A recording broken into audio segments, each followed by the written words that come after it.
Hotel বয় থেকে বিল্লাল হোসেন এখন লাখো মানুষের অনুপ্রেরণা। সবাই তাকে চেনে থটস অফ বিল্লাল নামে। কন্টেন্ট ক্রিয়েশনে বিল্লালের তুলনা তিনি নিজেই।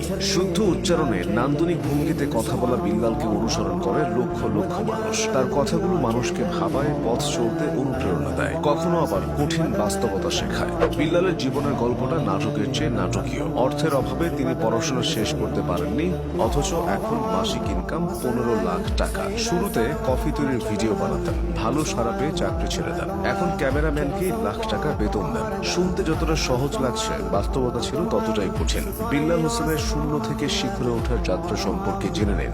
বিল্লাল শেরপুর জেলার নকলা উপজেলার ছেলে।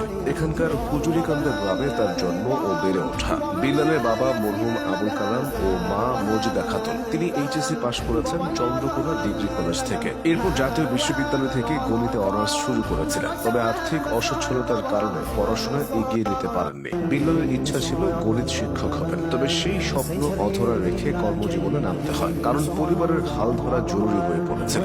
বিল্লাল হোসেনের বয়স তখন 21। কি করবেন ভেবে পাচ্ছিলেন না। অর্জন বলতে আছে এসএসসি ও এইচএসসি সার্টিফিকেট, কিন্তু চাকরির জন্য চাই স্কিল। এমন সময় বিল্লালের সঙ্গে একজনের পরিচয় হয়, যিনি রামপাল বিদ্যুৎ কেন্দ্রের 270 কোটি টাকার একটা প্রজেক্টের দায়িত্বে ছিলেন। তার কাছে বিল্লাল চাকরি না চেয়ে কিভাবে চাকরি পাবেন সে পরামর্শ চেয়েছিলেন। সেই ভদ্রলোক বিল্লালকে হোটেল ইন্ডাস্ট্রিতে চেষ্টা করে দেখতে বলেছিল।